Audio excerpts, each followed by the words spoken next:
I think I figured out who Jesus is this morning. Good morning. Good morning. For real, though, my dad sent me a text talking about modern day. I'll just read it to you. Okay. Okay, he's talking about three of his friends who he describes as liberal Christians. This Uh, microphone is like way too high for what me. does that Here we go. mean? I can't Oh, see over it. There we go. That's bad. I didn't know either, but here we go.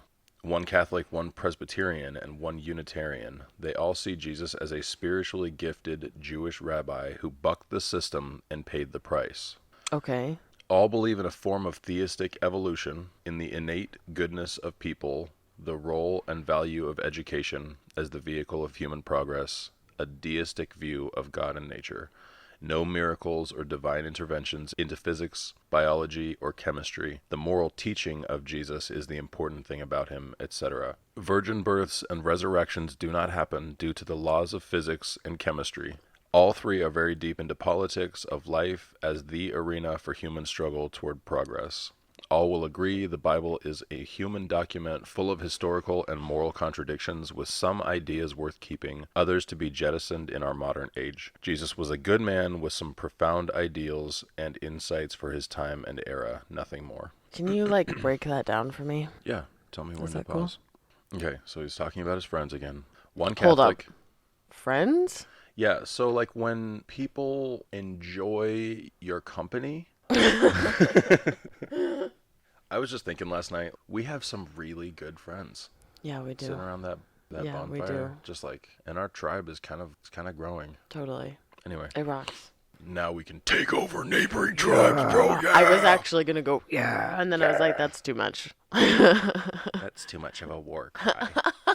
Such a tangent. That's how we do. Okay, his friends, one Catholic, one Presbyterian. The Catholic is what really, I'm very shocked to hear that there may be a Catholic out there who thinks that Jesus was a really enlightened person. Uh-huh. Because you are not supposed to believe that as a Catholic. Right, right. So, or a Presbyterian, quite honestly. They all see They all Jesus. walk into a bar. They all see Jesus. Sorry. We can do this later if you No, want no, to. no, I'm good. Honestly, I'm No. like, Please, please, please, please, please keep going. okay.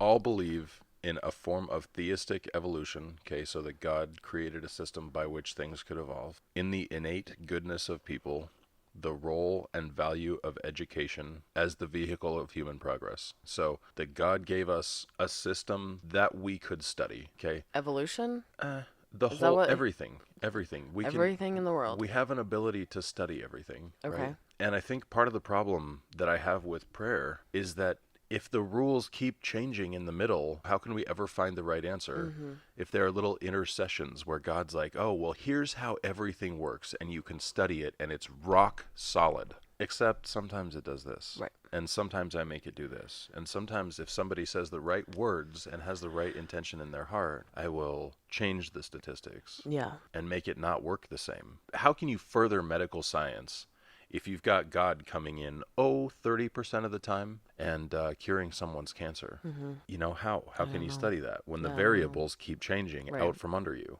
I just don't see it being like that.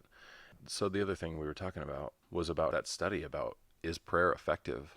Mm-hmm. You know, they studied thousands of people who were prayed for and who were not prayed for, and then they had this other group of people who were prayed for without knowing it. And the people who fared the worst were the people who knew that they were prayed for. And the people who were prayed for and didn't know that they were prayed for healed in exactly the same proportions as the people who weren't prayed for. Mm-hmm. I don't want to say that prayer hurts, but the beliefs that go along with prayer, like that God will take care of me, I don't need to get this blood transfusion. The relinquishing of your own fight.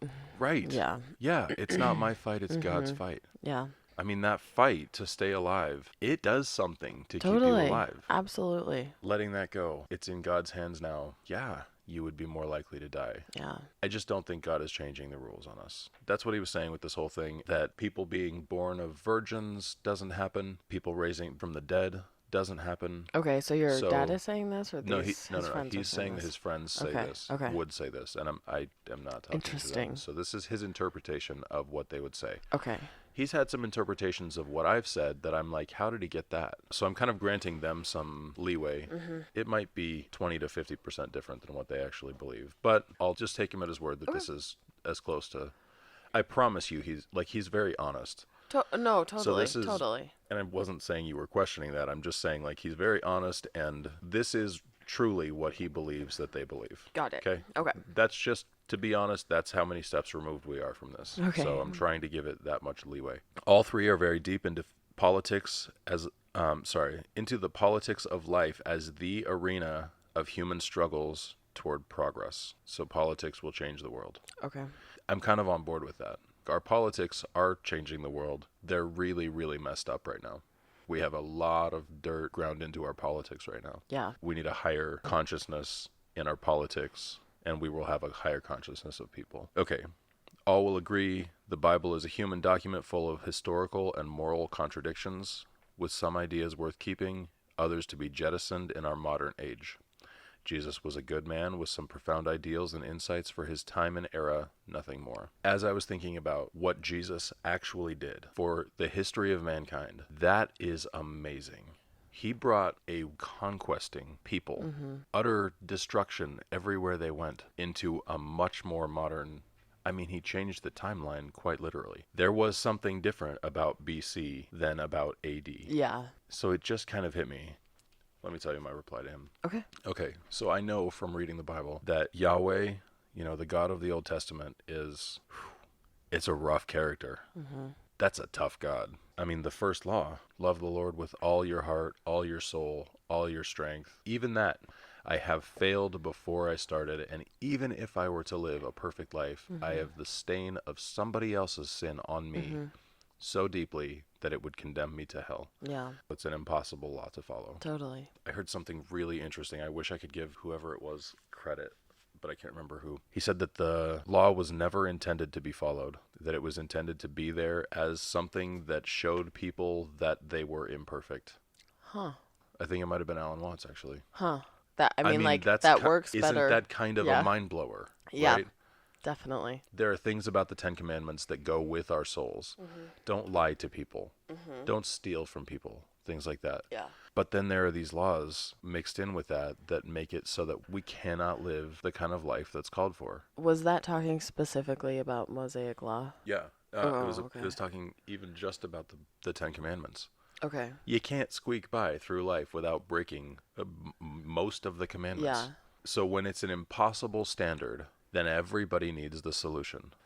My reply to my dad was, I think Jesus is better than Yahweh by far. Yahweh never told people not to stone each other. Jesus taught against violence. I mean, Yahweh told people to stone each other, right? That's where the whole thing came from. Like, hey, if somebody's out of line, kill them.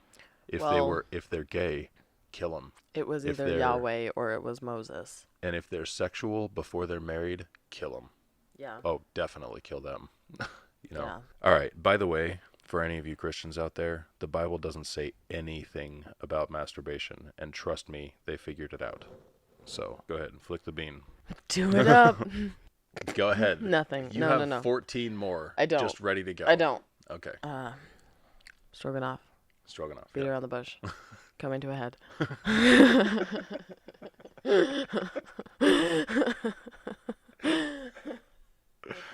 Oh, man. I can see the wheels turning, and I'm like, there's another one. There's another one. Yep. She's every time just like, biting at them. Oh, I'm like, just go ahead. Go ahead. Do your thing. Babe, this is the foundation that our relationship was built on. Do you I not know, realize? yeah. Deep conversations about the character of Jesus and masturbation euphemisms. All right. Okay. So instead of telling people not to stone each other, Yahweh commanded people to stone each other. Yeah. Jesus told people, don't do that. That was a big push against the convention at the time. That's how they solved all their problems. That's how they made examples out of people so that people would stay in line. Okay. Jesus taught against violence. Love your neighbor as yourself. Yahweh commanded violence. Kill every woman and boy in the neighboring tribe. Jesus changed everything, but the enemy comes to steal, kill, and destroy, like Yahweh commands over and over. Kill everyone, take plunder, burn the city to ash, kill, steal, destroy. I think Jesus knew he was born into a heinous religion that just had to kill everything. I think he was so enlightened and aware of his creator consciousness that he was willing to do everything to change it, to bring humanity as a whole to a heightened state of being. That is why he's more loving, forgiving, gracious, and all around more godly in all the fruits of the Spirit than Yahweh was ever capable of. I believe Yahweh was created in the mind of Moses to control his people, and I imagine Jesus believed the same. I love that. There's more. But just imagine, I mean, like, seriously, if Jesus was... So Jesus disappears from the time he's 12 to the time he's 30.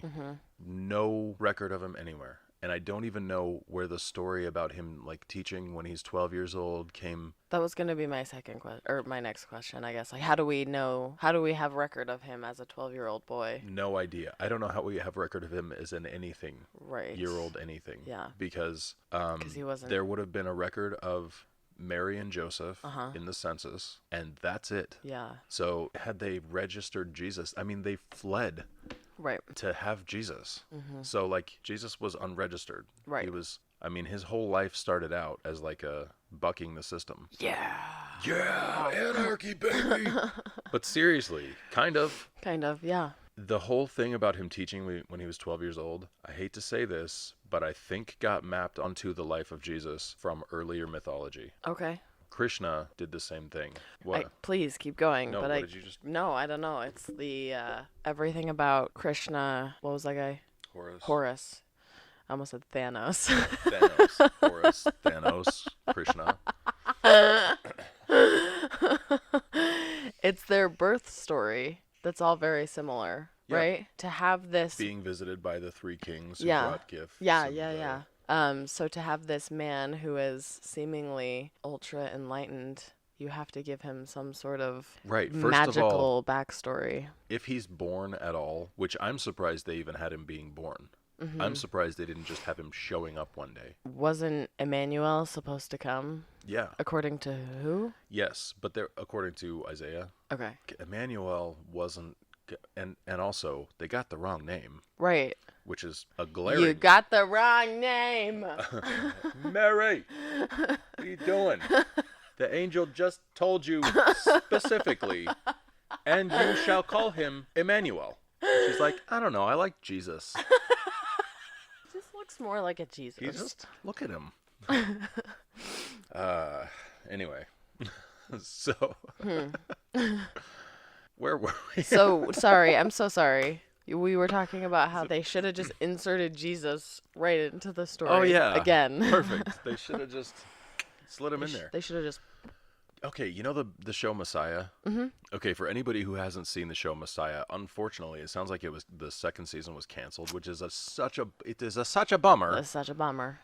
Because too bad. the first season was so great. Yeah. It was really, really good. But they just have him showing up. And then it's a little bit of a disappointment later when you find out he has a backstory. Yeah. And he went and studied somewhere. Yeah. And, like, that he's a real person. Yeah. Which is why I was really hoping that they would take it to this, like, that he is a very enlightened person. Yeah. And then he walks on water, and I'm like, nah. And I'm like, I'm out. I wasn't out. I would have watched the other season. You know, he raises someone from the dead, and Right. enlightened people don't do that. Right. So what about that So what about what? in the Bible? What about what in the Bible? What about all of the miracles that Jesus performed? Don't know. And they are all throughout all the Gospels. Yeah. So if there's one Gospel that I don't trust, it's John. There are a lot of reasons for that. It was the latest Gospel to be written. The telephone game had more time between Jesus and the writing of John to change the story. John seems very politically minded, like it's there to insert itself into politics. Okay. John is the only one in which Jesus is calling himself God, and he does it over and over and over. It seems like, I mean, this is a Bart Ehrman point, but it seems like if Jesus was calling himself God, the other gospel writers would have known about it, and they would have said it. Yeah, that's It is true. bizarre that is only to be found in John. Thank Bart Ehrman, because I never would have realized that. Never on my own. I don't think I would have realized Oh, really? that. Nah, that's a profound realization. Yeah, that is. John is fundamentally different than the other Gospels, and that's one of the big differences. However, the other Gospels do have him doing miracles. Yeah. I don't know. Again, these are things that I'll have to contend with after having thought about this. I do know that there were magicians in the time who could replicate miraculous types of things. Yeah. So back in the day of Moses throws his staff on the ground, and Yahweh turns it into a snake. I do think it's important from here on out that we talk about the God of the Old Testament as Yahweh. Give him his name so that Okay. we know what we're talking about. Yeah. Because I do use the word God and the creator of the universe kind of Totally. interchangeably. Yeah. But then I use God as the God of the Old Testament also when I'm speaking from that perspective. Anyway, I should unify my speech and just say Yahweh. I agree. Of You the Old should Testament. definitely get your shit together. It hurts. It hurts real bad. So Yahweh turns Moses' staff into a snake. Mm-hmm. Then the magicians come out, they throw their staffs down, and their staffs turn into snakes. They didn't have the power of any supernatural being, Yeah. they just had magic. So we know there were people who were starting to work on illusions and stuff like that already. I don't know. Did Jesus learn that stuff because he thought it might add credibility to his message?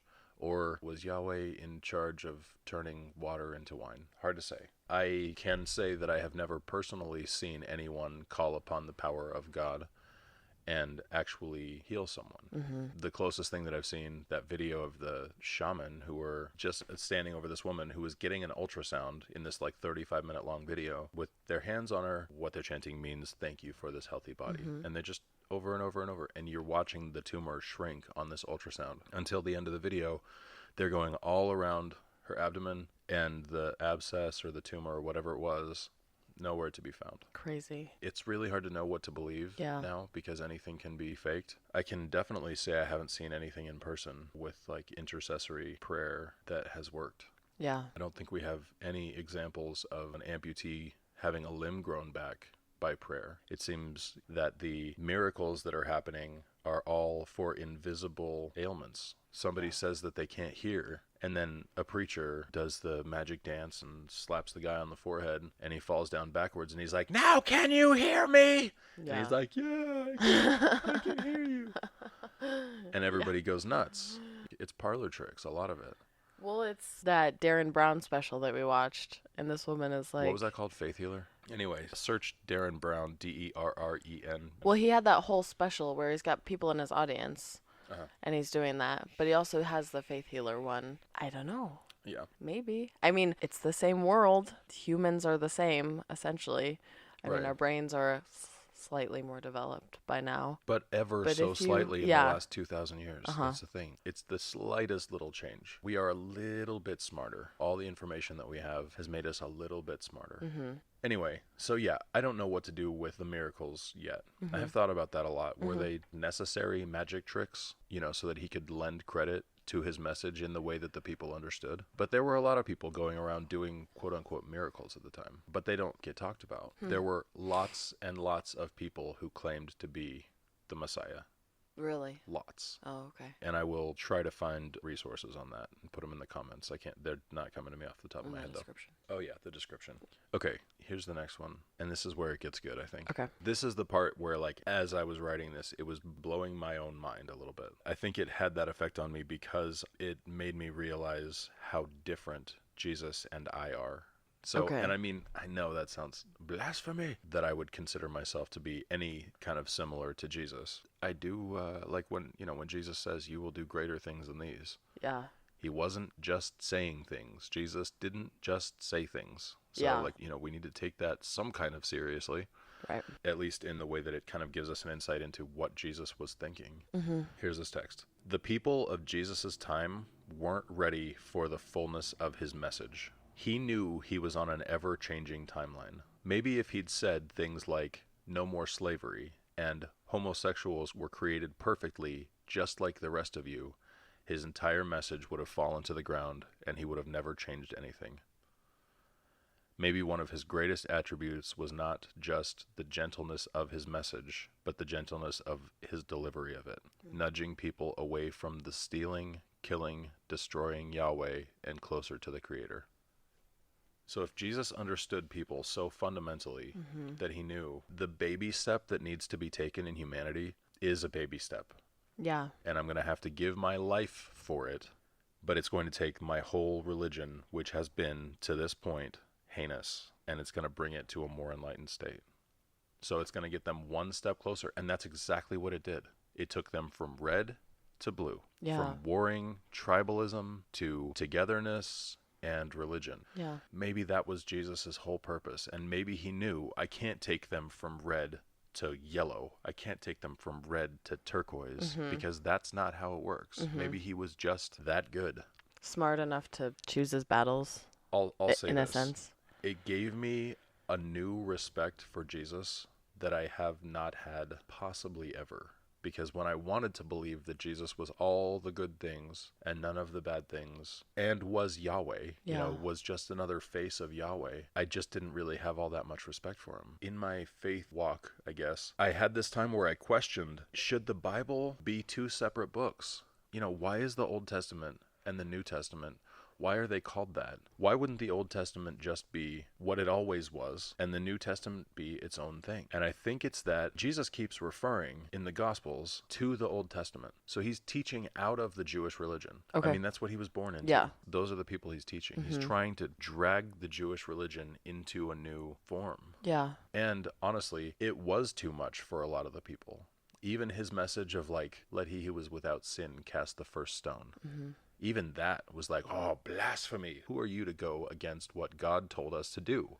Right. Which is to stone this woman who was Right. caught in adultery. God said that. God did. You're saying something other than what God said? That is blasphemy. That is assuming the position of the Holy Spirit. So even that was way too much for some people. The more enlightened people of that time went with him because they saw the folly in the old ways, and the fundamentalists stayed where they are, Yeah. just like fundamentalists do. Yeah. And isn't it kind of our job to continue Jesus's work? Yeah, absolutely. Even that by itself, blasphemy. Yeah. I'll just say it's really hard to bring a message that people will shut you down in their mind instantaneously, and you will probably never have that position, like the position that you held in their mind, in their hearts, in their lives, again after you say this thing. I don't post this podcast on my Facebook page Yeah.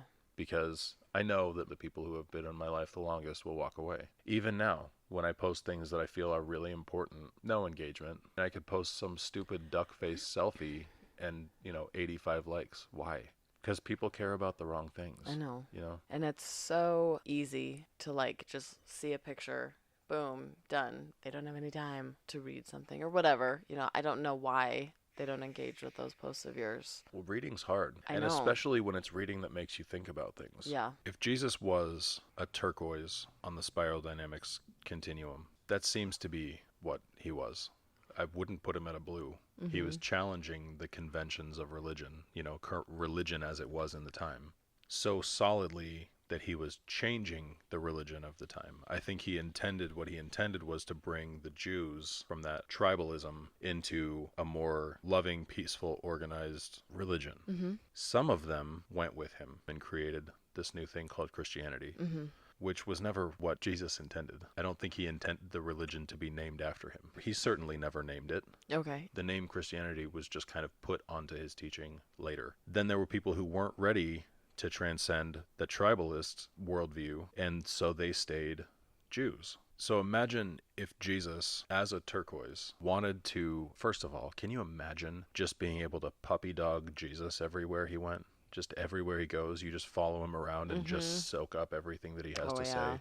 Yeah. The kind of progress that you would make just being around someone like that in your own life, my goodness, it would be amazing. Yeah. So what I kind of wonder is, was it Jesus's intention to change the people around him more profoundly so that they could carry on a greater message? Hence you will do greater things than these. Yeah. Jesus said that to his disciples. You will do greater things than these. He said that they were going to outdo him.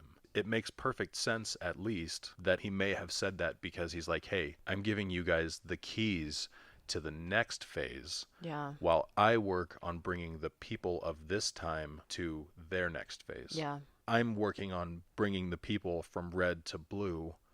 You work on bringing the people from blue to orange to green to yellow to turquoise. I don't think any of his disciples reached that turquoise stage. They probably didn't even reach a yellow type stage, but Jesus is quoted as saying some of the things that can get us there if we can just decode them properly. I think it's a very yellow trait. Let he who has not sinned cast the first stone. Absolutely. Right. That's a very yellow way of thinking. Like, we're all sinners and we've all sort of fallen to problems around us and stuff like that. It's breaking down the division Mm-hmm. and building up unity. Yeah. So And it's not even black and white and he anymore. did that so much. Yeah. So the parable of the Good Samaritan did the same thing, where he's saying that there was this man who was dying on the road, and there were people of your religion, and people of your religion, and people of your religion who passed him by. Then there was this dirty person from the evil land of Sumer, Mm-hmm. and had compassion for this person, picked him up, took him to a place where he could rest and be taken care of, and paid for his care. Mm-hmm. Who is the better person? You know, and he's asking this question. He's just posing an imaginary scenario, but he asks them, who's the better person? And it's against every fiber of their being to say that this dirty Samaritan was the better person. But it's undeniable Yeah. that if that scenario happened, as much as they'd want to think that they were the good guy and the Samaritan was the bad guy, Mm-hmm. so you need to hold yourself to a standard outside of the conventional thinking that keeps you in this tribalist, this is the good tribe, that's the bad tribe. Mm-hmm. It is how you act as a person. So he was always breaking that stuff down and building up something better in its place. Yeah. The wisdom, though, to have the kind of patience to not try to jump them from red to turquoise, Yeah. if that's what he was doing, even if it's not, I can learn from that. Yeah. You can learn from that. Totally. Like in my conversations with my dad, I said just the other night, I'm like, I pushed too hard. He's not ready for this next part. He's gonna listen to this, and I mean, like, I know that it sounds really arrogant. It does. And that's just not at all how it's meant to come off. It definitely is not for me. Yeah. I understand now, I'm at least understanding more and more all the time that people, they really need to be right where they are, and Yeah. they need to be it really fully. You know, Totally. in the same way that I've said, if you're mad, be really deeply mad, Mm-hmm. so that you're not just whining and picking at people all the time because you can't really just get it out. Yeah. Be fully angry. Yeah. Try to control your body, realize that your anger is in your mind, and be fully angry in your mind, and use your words and your mind to express that anger. Yeah. Don't punch holes in walls. Try not to break your hand on something, and try not to, break your phone in the process. That's not where your anger is anyway. Your anger is in your mind. Use your mind to get it out. But be fully angry so that you can get through it, so Yeah. you can get really past it. And I don't know if we've talked about this before, but low vibrational relationships where you've got one person who doesn't really have a handle on their anger. They think themselves to be a really peaceful person, except sometimes they blow up. They lose it. They're punching holes in the walls and throwing their phone. Isn't it interesting that after they blow up, the anger's gone, Yeah. it's receded. Now they feel a little bad for how much they overreacted. Hey, I'm sorry, babe. But then, a lot of people like that don't take the lesson like, well, if I had just said this earlier, I wouldn't need to keep, it's like have you seen the bucket at the water park that just keeps getting filled up and filled up and filled up, and then swoosh, Yeah. and then it turns back upside down and gets filled up and filled up and Yep. filled up. That's the same kind of pattern that people are in. And once you realize, if I just let it go earlier, Yeah. it wouldn't be a wave that destroys everything, or that at least threatens everything. And then making this pattern of, well, everything was almost destroyed here, and then 2 months later it was almost destroyed again. 2 months later it was almost destroyed again. We were just this close to breaking up 15 times over our 3-year relationship. Yeah. Anyway, I don't remember where I was going with any of that. Be in your stage. Right. If you can be fully in your stage, I really need to stop looking at that as someone being held back. Yeah. I need to change that. Yeah. I need to be more patient with people's stages. Yeah. And I have been working on it. It is really tough. How far down the road of spiral dynamics are we? 4 months? 5 I mean, months? since learning about it? Yeah. 4 months, sure. I don't know. It's very new to you still. I mean, I think Yeah. it's It's not like I have you're a learning a full lot. understanding of it. Yeah. So you see how you've gone through all of those stages, and it explains excites my you. it explains my history perfectly. I mean, really, stage by stage. Yeah. I didn't skip anything. Yeah. If there was anything close to being skipped, it would be a green stage. When I was doing Scrapped, Yeah. that was my green stage. Yeah. And it was so intense. it's the kind of schooling where, like, instead of doing an hour a day for the next 9 months, I'm doing every hour a day for the next month and a half. Mm-hmm. It was so intense that I feel like it brought me through to the other side of that. Like, I went from being ready to fight someone else's fight to seeing the folly in that in so little time, because it was so intensive, and I was 0% distracted. Well, I don't want to say 0% distracted. I was distracted by making the film. Mm-hmm. There were things that I just had to do at the time. Yeah. They were a distraction, but still 95% of my time I was living that life. Mm-hmm. I mean, I was fully immersed in homelessness, and I can see how I came through the green. And I mean, still, I don't consider myself to be fully yellow. There are definitely still things that yellow does not describe in me. Mm-hmm. I need more patience. I need to better understand people being where they are. I need to be more accepting of where they are, and really help them to try to embrace it more fully, to encapsulate it, to live it more fully, so that they can do that kind of intensive work. Yeah.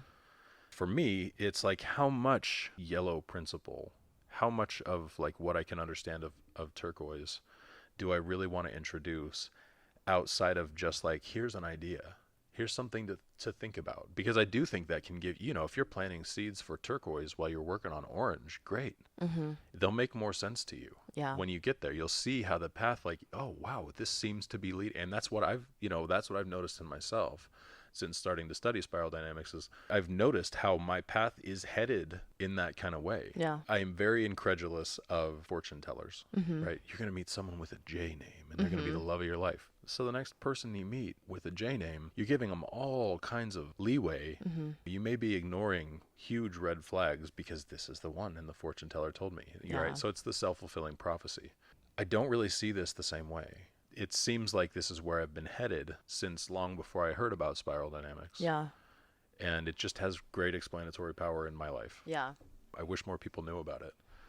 But yeah, search it. There's a channel called actualized.org. There it That's is. what it is. Nice. The guy his name's Leo, he's done a whole lot of psychedelics. It's kind of his platform now. Mm-hmm. I don't know if I would want to go that way, because I think that there are other ways. While that might be a really easy way to experience something firsthand without having to conceptualize it first, does it stick better if you take the slow path? I'm sure that there's no substitute for having some enlightened state opened up to you well before you're ready for it. But then you come back down to earth. Yeah. And you still have all the same problems. Yeah. You've just got a viewpoint from somewhere else, which I think Totally. is really valuable. But does it really get you there? And does it really give you a reason to be there? I will say my one experience with psychedelics, I had no plan. I had no intention going into it. Yeah. Thinking back on it now, I didn't really get anything out of it other than like a psychedelic experience. Like, whoa, that was weird. Yeah, that was crazy. Right. And that's what you were looking for. Yeah. You were looking for something weird. Yeah, but I think about it right now in my stage of life and my stage of growth, and I'm like, I would totally do that again. But I would. Looking but I for would. something transcendent. When I did that the first time, I knew I didn't have a grasp on what I thought the universe was and my place and all of that stuff. So to have the chance I would definitely prepare more. And Yeah. and I have my experiences since then to be able to do it. But I think for you were in those stages they were very defined stages for you. You had some crossover in between, Sure, but always. when you were in your red, like you were saying, you were completely in your red. So you truly understand the ride that you go on, the growth. I was fully present for all of it. I Yeah. didn't fast forward through any of it. Yeah. If you can get yourself there through meditation, Mm-hmm. it might be a better way, even Yeah. though DMT or ayahuasca might be a faster way. Mm-hmm. And I don't know. It's hard to say. Again, I'm speaking from total lack of, I am speaking from ignorance. Right. But I think you being in the stage that you're in, having really gone back through your life and understood the rest of your stages, like I think you would be totally ready for like a psychedelic experience to Yeah. really hit you. Could be, yeah. It really impactful. But the kinds of realizations that people talk about when they come out of an ayahuasca experience, I've had those just installing a floor. Perfect. How necessary is it? Probably 0%. How beneficial is it?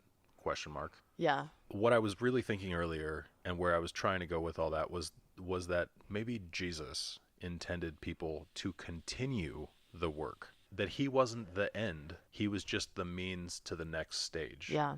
I know that sounds like it's belittling Jesus, but if anything, that thought gave me a greater reverence for the method than I've ever had. Honest to goodness. Just moments like that where I'm just laying there and something really, really clicks. Even if that wasn't Jesus's intention, what if I lived as though it was? What if we all lived as though it Love was? it. How? What's the next step? By If Jesus helping- didn't, he only got to where he was on, on purpose. He did. Right, he held back Yeah, from the exactly. populace. Devil's advocate. Maybe you haven't really thought about this, but like, what are we supposed to do now?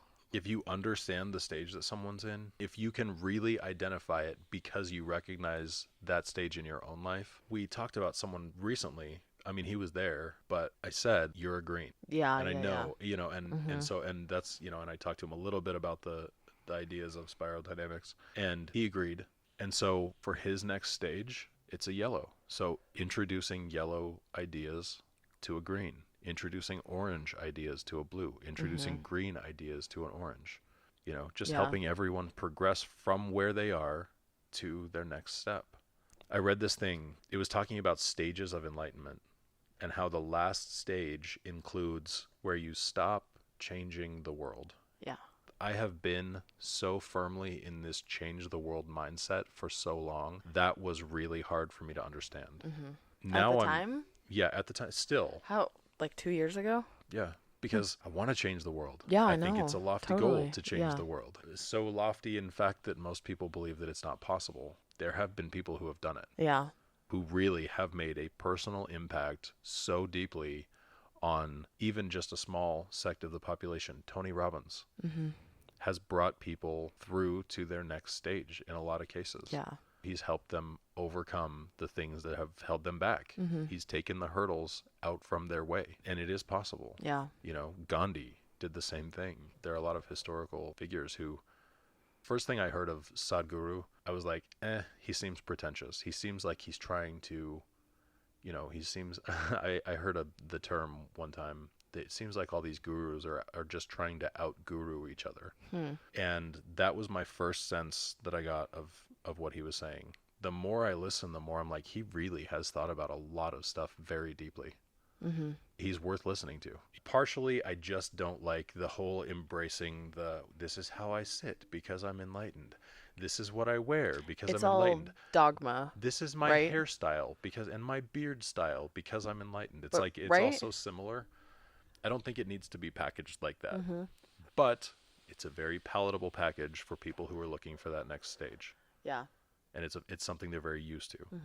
Would it be accepted in another package?